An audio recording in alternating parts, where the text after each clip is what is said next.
ပြစ်မပါပဲကောင်းသောအကျင့်ကိုကျင့်သောသူတော်ကောင်းတစုံတယောက်မျှမြေကြီးပေါ်မှာမရှိဒီလောကမြေကြီးပေါ်မှာသူတော်ကောင်းဆိုတဲ့စကားကိုကျွန်တော်တို့ကြားဘူးကြပါလိမ့်မယ်ကိုယ်တိုင်လည်းသူတော်ကောင်းပဲဖြစ်ချင်ပါတယ်သူရုပ်မှာမဖြစ်ချင်ပါဘူးတကယ်တော့ဒီလောကမြေကြီးပေါ်မှာအပြစ်မပါဘဲနဲ့ကောင်းသောအကျင့်ကိုကျင့်တဲ့သူတော်ကောင်းတစ်ယောက်မှမရှိဘူးလို့ဒေသနာဆရာက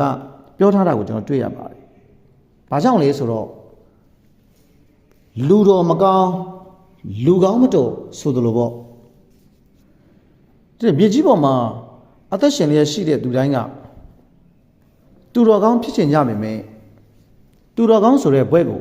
ခံယူချင်ကြပေမဲ့တကယ်တော့အပြစ်မပါဘဲနဲ့သူတော်ကောင်းဘွဲ့ကိုဘယ်လိုမှမရနိုင်ပါဘူးဥပမာဆိုကြပါစို့သူတော်ကောင်းဆိုတာကခလေးအတွင်းနဲ့တွေးမယ်ဆိုရင်တော့သူတော်မှကိုကောင်းနိုင်မယ်ပေါ့ဗျာသူမတော်ရင်တော့ကိုလည်းမကောင်းနိုင်ပါဘူးဖရာတကာအကြောင်းတကာဖြစ်စေအဲ့တော့ဘာသာရေးအကြီးအကဲပုံကိုယ်တွေပဲဖြစ်စေဒီလူတွေကလူမြင်မှာကောင်းသောအကျင့်ကိုကျင့်နေတဲ့သူတွေလို့ထင်ရပေမဲ့တကယ်တော့အပြစ်တစုံတစ်ခုမှမလုပ်ဘဲနဲ့ကောင်းသောအကျင့်ကိုကျင့်တဲ့သူတော့ဖြစ်မလာပါဘူးအကောင်းနဲ့ဆိုအမှားနဲ့မှန်ဒီຢာတွေကအမြဲတမ်းဒွန်တွဲနေလို့ဖြစ်ပါတယ်သူတော်ကောင်းဆိုရင်တောင်မှအပြစ်တစ်ခုမှမလုပ်ထားတဲ့သူတော်ကောင်းမရှိပါဘူးလူရဲ့သဘောတဘာဝလူရဲ့အထာကို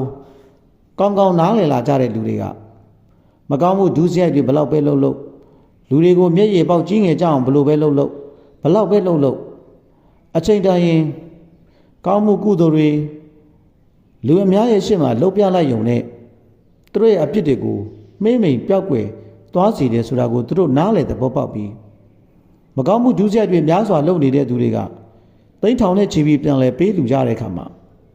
သူတို့ကသူတော်ကောင်းဘွဲ့ကိုရရှိသွားကြတယ်ဒါကြောင့်သင်ကောအပြစ်မပါပဲသူတော်ကောင်းဘွဲ့ကိုရထားတဲ့သူတယောက်ဖြစ်နေလား